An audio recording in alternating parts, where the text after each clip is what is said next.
eu quero te dar boas-vindas aqui a gente quer te ouvir muito, e aí eu vou te deixar aqui para tu falar um pouquinho, passar a tua mensagem, e já tenho perguntas, depois para te trazer. Nem começou a falar, eu já tenho perguntas, mas eu vou deixar tu trazer a tua fala, e depois também, conforme a galera for colocando algumas perguntas ali, a gente pode ir aproveitando e a gente traz aqui na sequência, tá? Obrigado de novo pela tua disponibilidade aqui de estar com a gente.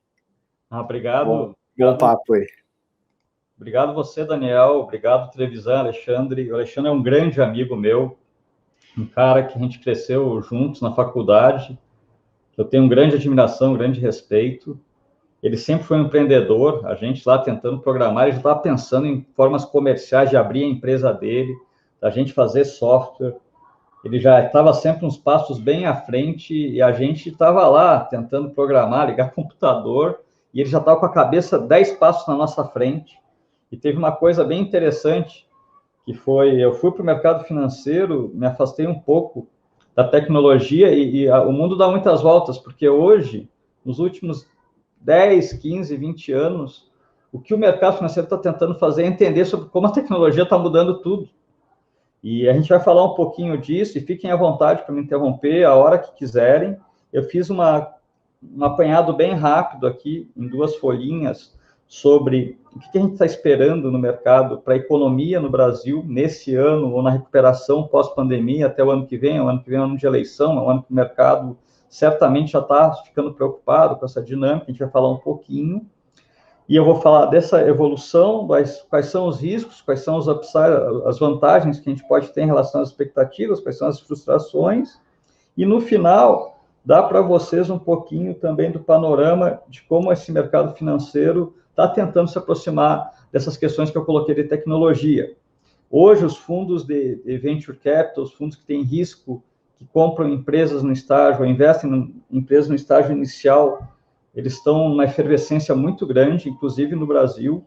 Isso começou nos Estados Unidos, mais aí após o ano 2000, que veio a internet, depois veio o genoma, então criou biotech e tech com evolução de dados, e até nisso vocês são visionários. Essa empresa de vocês, de mobilidade, hoje é uma realidade, o mercado financeiro tenta entender, e essas coisas chegaram no Brasil, nos investidores, nos últimos 5, 10 anos, virou uma realidade aqui também. E eu vou, no final, falar um pouquinho. Hoje é muito do comércio eletrônico. Eu entrei aqui um pouquinho antes, eu estava vendo o pessoal falando do e-commerce, nos tipo Black Friday. Essa dinâmica para o mercado financeiro, que eu já estou tentando entender muito bem. Tem gente comprando galpão, investindo em infraestrutura, tentando cercar o que o e-commerce vai trazer. Na parte do banco, fintech, o mercado está alucinado com isso. Está tentando entender como vai sair daquele modelo do que eram as agências que a gente tinha, né? E cada banco tinha orgulho em ter 1.000 agências, abrir 500 por ano. Hoje já virou um passivo. Eu estava terminando um call agora com um banco digital. Então, o mundo está numa mudança muito grande. Essa questão da tecnologia hoje a gente já pode perceber em todos os negócios. As empresas que a gente investe na Bolsa só falam de digitalização. É uma coisa impressionante. A gente tem uma conferência que eu vou todo ano. Eu falei isso, eu cheguei até com o Trevisan e com o menino dele. Faz 2 anos eu fui, a gente visita, sei lá, 70 empresas em 3, 4 dias, elas vão para Nova York, tem lá em maio uns eventos que são de homenagem a alguns empresários, e aí na última vez me chamou a atenção, porque 80% se denominavam digitais. Talvez não sejam, mas que daqui a 5, 10, 15 anos elas vão estar mais digitais, vão, e algumas completamente. Então são coisas muito interessantes nesse momento. Esse momento, assim, a gente pode falar um pouquinho. Agora eu vou começar rapidamente. Eu sei que não quero tomar muito tempo de vocês, mas quando a gente olha a economia do Brasil, tem um relatório que ele é feito pelo Banco Central, que ele coleta a expectativa média do mercado. É uma boa forma de prever o ano, até porque é muito difícil. Se eu pegar uma informação, outra, o ruído é muito grande. Mas a gente está falando de um ano que a gente espera que a economia brasileira se recupere. Não é uma recuperação forte, é basicamente não sair do lugar de como a gente parou o ano passado, mas o mercado espera que o PIB cresça 3,5%, com uma pequena alta de juros. A gente está com juros lá, Selic, taxa Selic de 2%, o mercado está 3% esperando na média para o ano, uma alta aí de 2%, de 1%. uma inflação um pouco menor e um dólar um pouco menor. Agora, o que isso, na verdade, realmente importa para os empresários, para os clientes de vocês? A gente precisa atravessar essa pandemia, essa tragédia global. E para nós no Brasil, o que a gente tem que prestar muita atenção? A vacinação e o auxílio emergencial. Nós não somos um país rico, as pessoas precisam de auxílio do governo, e isso o governo teve que retirar, porque o governo não tem um dinheiro infinito, faz sentido eles serem disciplinados, mas a gente não vai ter como escapar. A gente está na segunda onda, hoje eu estava vendo no jornal, estamos otimistas, o mercado está otimista, acho que o auxílio emergencial vai voltar de uma forma responsável, que não comprometa as finanças. A eleição aí, esses dados políticos da última semana, do Arthur Lira e do Pacheco no Senado foram positivos. Agora é acompanhar essa dinâmica de vacinação. O Brasil está atrás, tem desafios importantes, mas a gente está, vamos dizer, cautelosamente otimista, que a gente vai retomar esse crescimento de 3,5%.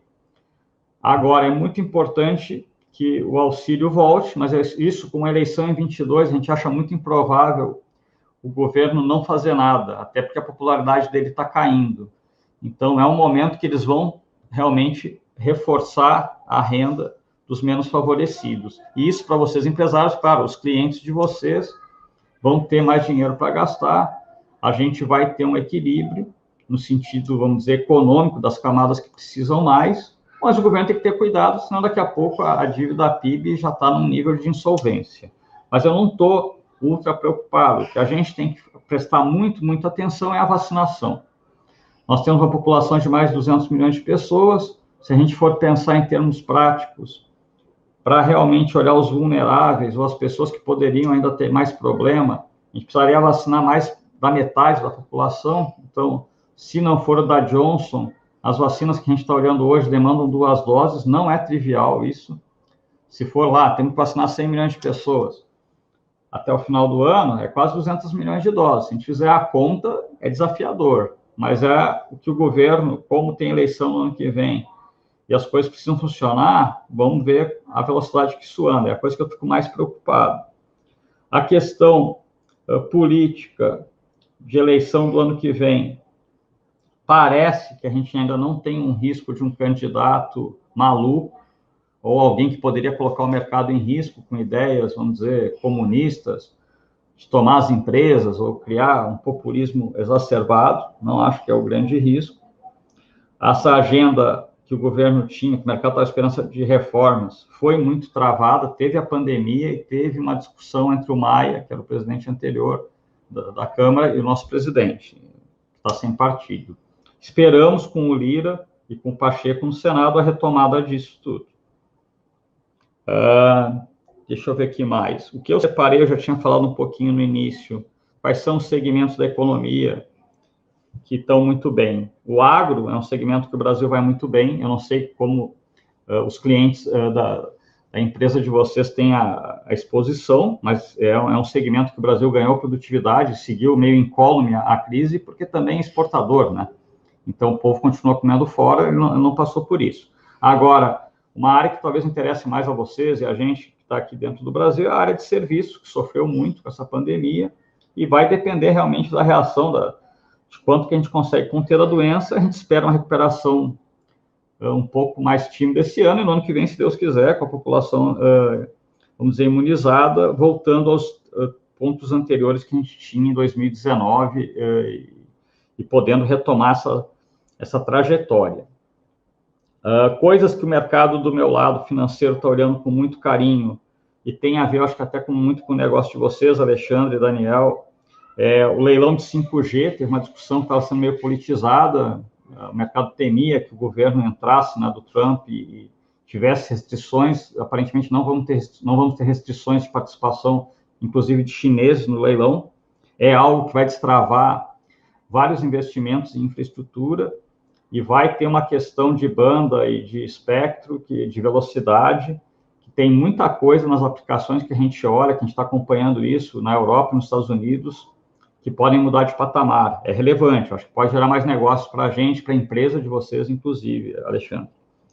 Na questão tecnologia, onde o mercado está prestando muita atenção, são 3 linhas. O e-commerce, que até a gente estava, eu falei já, a gente viu lá, vocês falando de Black Friday. Financials, essa é a grande nome da hora, é como que tecnologia vai desintermediar, vai derrubar esse oligopólio dos bancos, né? Há essa percepção. É um sistema bastante concentrado, e com tecnologia vão ter as fintechs, e aí o que tem de interessante para vocês olharem, a gente está vendo que cada comércio, cada empresa está olhando também para dentro do seu negócio e vendo que ela pode ter um aspecto financeiro também, ela pode ser o financiador do seu cliente, ela pode trabalhar com cartões, com débito, com coisas que antes pertenciam somente aos bancos. Esse é um negócio bem legal, eu acho que a gente está no início de vários períodos aí, de vários anos de mudança. Vai ter oportunidade para os clientes da YouMove, para a empresa de vocês também nesse segmento. E o mais novo que eu tenho observado muito lá fora, a gente está lendo coisas dos americanos, é sobre healthcare, sobre saúde, que até teve uma matéria no The Economist falando que os setores que a tecnologia influenciou menos, ou foi, vamos dizer, se desenvolveu menos em termos de receber investimento e fazer coisas de forma diferente, foi o próprio parte financeira nos Estados Unidos e saúde. Então, hoje, os fundos lá de capital de risco estão investindo muito nos que eles chamam de tech health, né, que é saúde, é tecnologia na saúde. A gente está otimista. Vamos ver aqui, começou com telemedicina, que teve uma aceleração pela pandemia, mas vamos ver isso nos planos de saúde, em prevenção, em ter uma qualidade melhor de vida, usando tecnologia para a saúde. Esse é um tema que também é bem legal de ser observado. Agora eu vou abrir um pouquinho para as perguntas de vocês. Desculpa ter jogado tanta informação assim. Muito bem. Sabe, eu vou começar com uma aqui que veio do Otto aqui, até peço para a Fernanda colocar na tela para a gente.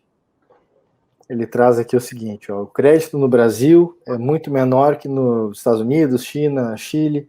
É através das fintechs, descentralizando, que aumentará o crédito das famílias e negócios? Como você e banco veem isso, enfim? Muito boa pergunta. Ela é muito boa mesmo. Porque hoje, pessoal, eu já saí do banco, né? Já estou montando meu negócio, mas eu posso dar a visão que eu vejo dos grandes bancos, que a gente acompanha bem de perto. E essa pergunta, a gente, como cidadão, também fica preocupado. Cidadão, empresário, porque hoje tem um gargalo de capital muito grande no Brasil. Se a gente olhar, não é culpa necessariamente dos bancos. A gente tem um sistema tributário de garantias e de instituições que os bancos não têm garantia que vão recuperar o ativo se eles tiverem garantia, que eles vão recuperar, que eles têm uma carga tributária muito alta. Então tem aquela velha briga, por que o spread é tão alto? Mas do ponto de vista prático, o que é importante? Enquanto o custo de capital na ponta, né, seja para a gente na pessoa física ou na pessoa jurídica, para a empresa pequena, média, for alto, esse é um grande impedimento de crescimento. E hoje, se a gente for, eu sou cliente de um banco lá há 30 anos, se eu entrar no cheque especial, o cara me cobra aqui 12 ao mês, sei lá, eu tinha conta salário lá, caramba, esse risco não está correto. A chance de eu não pagar o banco não é 12% ao mês, se a gente entrar aqui... E isso, pessoal, o que isso é perverso? Tem vários empreendedores, microempresários, empresários pequenos e médios, que eles não conseguem crescer porque eles não têm acesso a capital com um custo decente. E isso, o Banco Central atual, já vem, vários bancos centrais estavam se movendo, mas os 2 últimos mandatos, eles têm sido bastante agressivos, porque agora, com o uso da tecnologia, a gente pode democratizar o acesso ao capital. E o que vai acontecer? 2 coisas muito importantes. O acesso, a gente vai ter muito mais gente, a penetração vai aumentar, conforme a pergunta foi muito bem feita, e, melhor ainda, o custo de capital deve cair. Então, daqui a pouco, em 2, 3 anos, a gente vai clicar num botãozinho, num app, a gente vai ter lá, vai dar o nosso CPF, o sistema vai ver o meu sistema de risco, e a gente pode ter até 10 opções de caras que vão me fornecer crédito, como se fosse um leilão. Então, a gente vai conseguir match os doadores com os tomadores de dinheiro. Então, a tecnologia, com certeza, a pergunta está muito inteligente, a maior alavanca para a gente democratizar o crédito e baixar o custo de capital é tecnologia. Esse trem já saiu da estação. O Banco Central está com várias iniciativas. O Open Banking é algo muito importante, que os bancos têm que disponibilizar todas as nossas informações, a gente pode exportar de um banco, a nossa conta de um banco para o outro, quando isso aí estiver totalmente operacional. Tem para as pequenas e médias empresas, inclusive para as grandes, mas eles querem fazer uma tela de recebíveis. Hoje, se uma empresa pequena que vende para a Petrobras, que é um cliente, né, um fornecedor da Petrobras, ele tem uma receber da Petrobras, ele pode descontar a receber, se financiar com isso, mas a taxa ainda é alta. O governo, o Banco Central quer usar a tecnologia, a mesma coisa que eu falei, vamos criar uma tela dos recebíveis. Aí vai ter menos fraude, porque o que tiver na tela já foi auditado, e o custo para descontar vai ser baixo. Então, a tecnologia é importante, a gente vai aumentar a penetração, sim, e vai baixar o custo de capital. E isso é brutal. Assim, não dá para ter um custo de capital alto em um país que se desenvolva. Isso aí é uma trava importante, é uma pergunta muito relevante. Os governantes sabem que é um problema, estão atuando, mas não era fácil. Sem tecnologia, podia levar dezenas de anos. Eu estou mais otimista com a tecnologia, a gente talvez leve algum par de anos para isso. Interessante. Ô André, tu me falando dessa coisa do acesso ao crédito, a quantidade de informações que a gente tem disponível para trabalhar muitas vezes. Tem uma espécie de hiperpersonalização, assim, vamos dizer, né? Tá pedindo para acontecer, né, nesse sentido. E aí, eu queria caminhar aqui juntando duas perguntas. Uma parte uma minha e eu vou puxar uma do Luigi aqui junto aqui. A que eu quero te trazer aqui tem o seguinte, né? Até conversando com o Alexandre ontem, tem muito essa questão, né, de profissionais de tecnologia ganhando bastante espaço dentro da área financeira. Tu estava comentando agora justamente a questão das fintechs e tal. Tu é um exemplo também da questão de tecnologia e fez essa missão também. E aí o Luigi, e juntando com o que tu trouxe na história ali dos health techs, coisa parecida, o Luigi traz aqui. Pode botar na nossa tela aqui para eu ler também. É uma questão aqui da força, né, dos médicos. Como é que fica essa questão da responsabilidade da decisão, da informação? Como é que o que tem visto ou percebido assim, em relação a mercados e essas movimentações? Estão falando de responsabilidade aqui, às vezes de coisas bastante sensíveis, né? É interessante essa pergunta. Eu não sou um especialista na questão ainda da legislação em relação ao que o médico, por exemplo, que um aplicativo, uma teleconsulta pode trazer de passivo. Tem umas dimensões, né? A questão da privacidade, e aí tem essa lei de proteção de dados, ela é um issue que mesmo para os Estados Unidos é algo bem controverso. E ela extrapola, não é só na área médica, né? Por exemplo, tem um negocinho lá nos Estados Unidos que chama 23andMe, que é uma empresa que faz um mapeamento genético. Então eu vou lá, ponho a minha saliva num tubinho, mando para eles, e aí eles fazem um mapeamento de todos os meus ancestrais e fazem também dos meus marcadores de saúde. Por exemplo, eu assino algo lá, que teoricamente eles não podem divulgar isso para ninguém. Mas há uma teoria, não é muito da conspiração, de que algumas seguradoras eventualmente poderiam ter acesso a algumas das informações. E isso é um desafio ético que a gente vai ter com a tecnologia, porque isso pode ser usado contra a gente. Imagina, eu faço um exame de sangue e aí aparece uma probabilidade que eu tenho de ter um câncer de pulmão. Se não houver um bloqueio nessa informação, daqui a pouco meu seguro de saúde multiplica por 100. E talvez tenha que multiplicar, mas tem que ter o meu consentimento. Essa questão da lei de proteção das informações, a gente vai ter que evoluir como mundo, assim. Porque hoje, aqui eles falam, né, a gente usar os aplicativos de graça, o WhatsApp, tudo, porque no final o produto somos nós. Então, essa coisa a gente já está encarando. Na questão do corporativismo, que eu acho que foi a pergunta do Luigi, é um item importante, mas, assim, a gente não tem como escapar de mudanças e de uso de tecnologia. Por quê? Porque os povos, a gente está vivendo mais, a gente está ficando mais velho, e os custos do sistema de saúde estão explosivos. E tem coisas, nos Estados Unidos, pega os países desenvolvidos que podem pagar, eles estão quebrando nesse aspecto.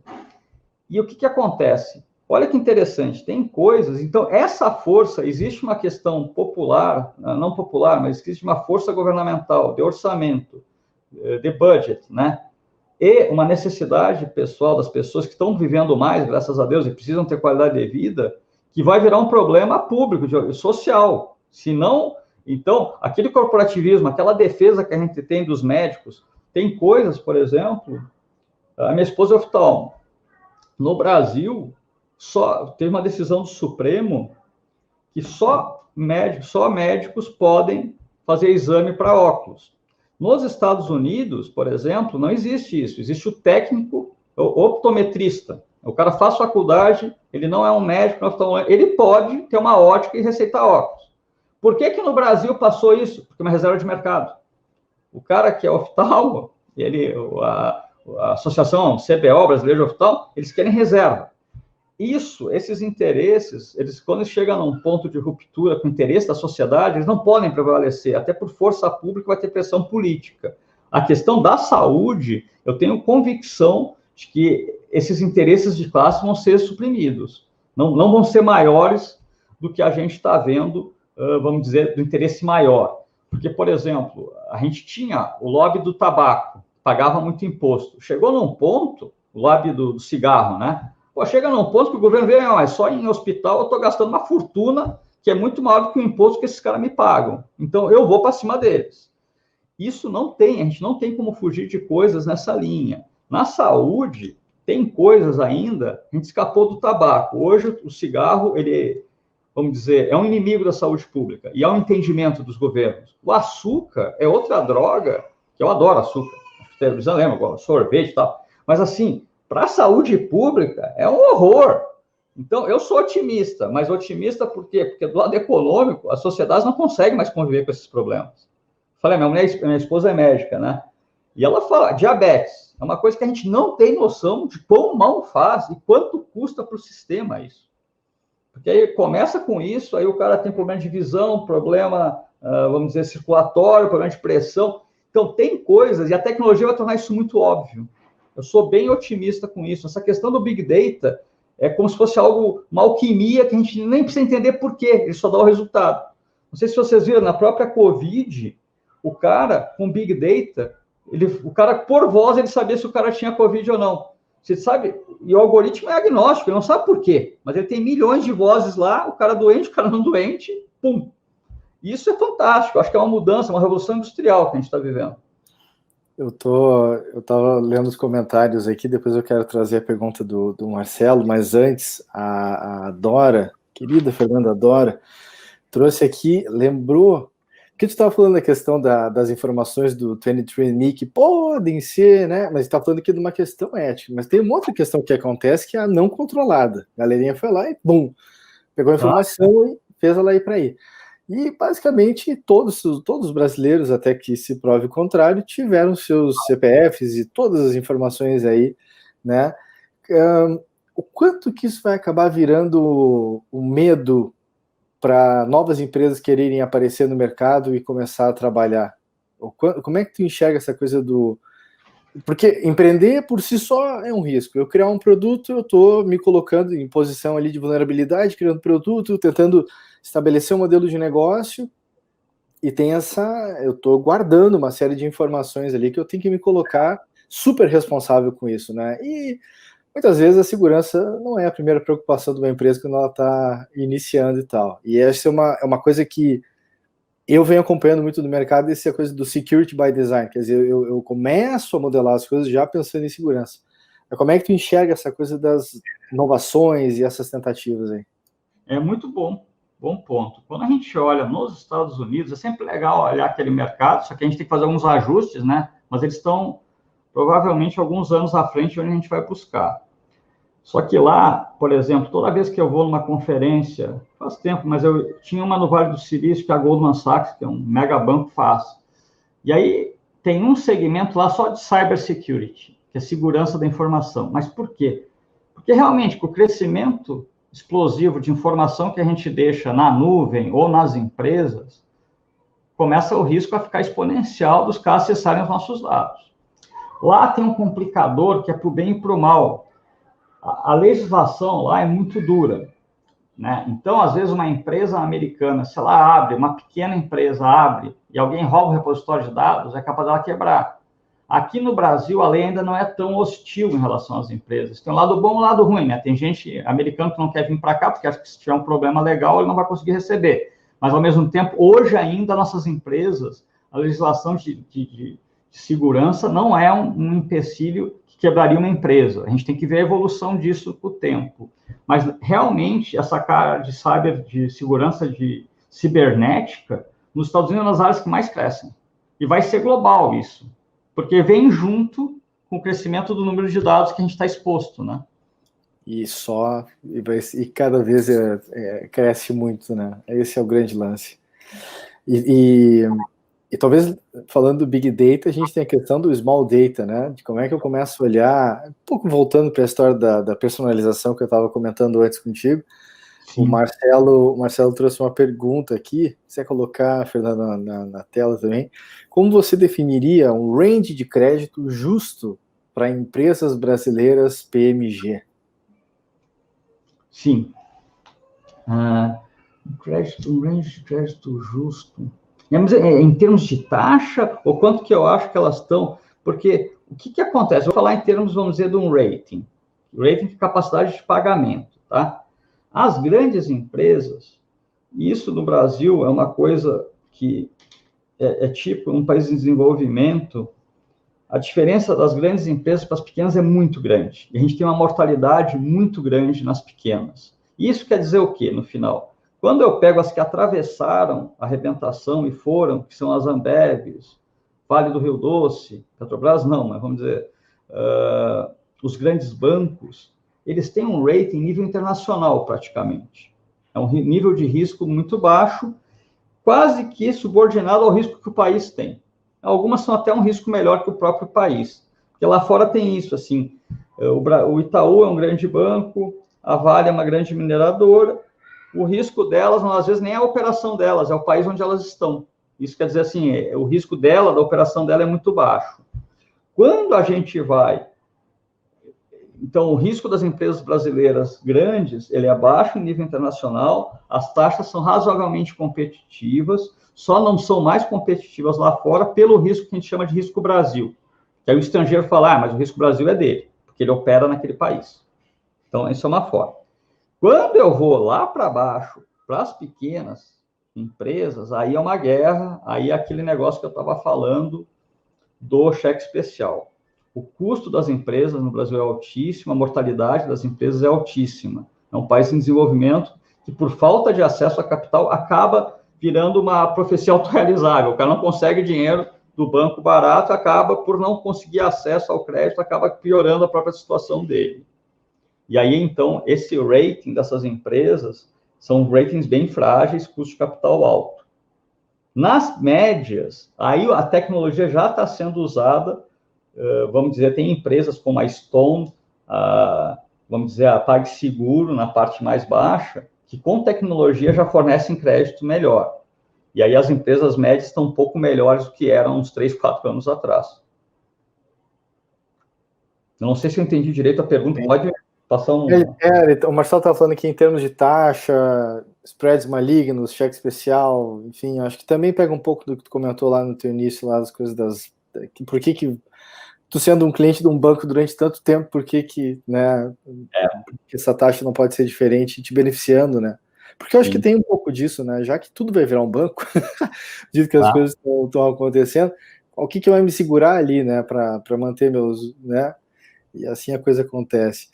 André, a última perguntinha aqui para a gente encerrar e agradecer muito a tua participação. Madeleine manda aqui, ó. Percebo uma deficiência de tecnologia nas empresas. Cerca de 70% são micro e pequenas empresas. Como você percebe esse movimento tecnológico do Brasil?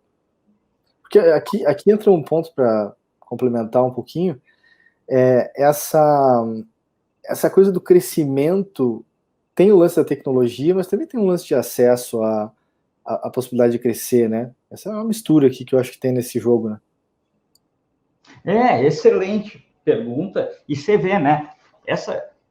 Essa questão da tecnologia, quando eu coloquei daquelas empresas que querem se denominar digitais, as que estão na bolsa, elas são empresas médias e grandes, né? Então, a pergunta dela está muito correta, porque quando eu olho as médias e grandes, o nível ainda de acesso à tecnologia, e a tecnologia anterior, que aquela, o cara tem um sistema de contabilidade bom, não é nem um CRM top, não é para vender mais, mas é ter o chão de fábrica dele, a cozinha dele, com informações digitalizadas, bem geridas. Isso a gente ainda está no meio da idade da pedra, só que assim, o que a gente tem visto, e eu sou otimista, lá fora eles começaram a quebrar muitas soluções em pequenos blocos, né, em APIs, assim, começaram a fragmentar. E isso vai chegar, já chegou aqui, a compra de soluções. E com o uso da nuvem, vamos dizer, Big Data, soluções que usem a internet e usem módulos mais baratos, mais acessíveis, a gente deveria ver um desenvolvimento da software house em direção às empresas pequenas e médias. Porque o que acontecia? Quando a Oracle vinha para cá, e vem para cá, né? Eu trabalhei na Oracle há muito tempo. O que era o problema? Puxa, um cliente grande, uma empresa grande no Brasil é pequena para a Oracle lá fora. Então, o cara, se ele pegasse um grande cliente aqui, ele ia estar feliz. Então, não havia democratização de software para as pequenas e médias no Brasil, que é um país em desenvolvimento. Com tecnologias, vamos dizer, modulares, onde o API, software como é que a gente fala? O programa como um serviço. Software as a service, isso. Uhum. Exato. Essas tecnologias vão trazer um custo mais competitivo com um uso mais racional das soluções que eu preciso. Eu sou otimista, eu acho que isso deveria permear e causar um uso maior e mais democrático da tecnologia também. A gente tem visto isso lá fora. Mas, assim, é difícil, né? Porque, muitas vezes, o cara vem me fazer uma apresentação aqui e ele traz os dados dos Estados Unidos e vê, tem que extrapolar o Brasil para os Estados Unidos. Eu falei, mas eu não sei quando o nosso poder de compra vai ser igual ao deles. Então, tudo que ele me vem e eu não vejo que o custo está ficando mais barato, é mais difícil de eu acreditar. No caso de tecnologias que tornem as coisas mais democráticas lá fora, que não dependam tanto de poder de compra, eu sou mais otimista. Muito bom. André Caldas, muito obrigado pelo teu tempo aqui com a gente. É um prazer. Boas perguntas e vamos dar um jeito de falar mais de música em qualquer hora aí, trocar essa ideia. Puxa, eu tenho como agradecer pelo tempo, pela oportunidade, eu sou um grande fã de vocês aí. Previsão, craque, o rapaz sempre foi visionário. Para mim é uma honra. Muito obrigado de novo. Muito legal. Então tá bom. Obrigado, André. Valeu. Tchau, tchau. Até mais. Tchau, tchau.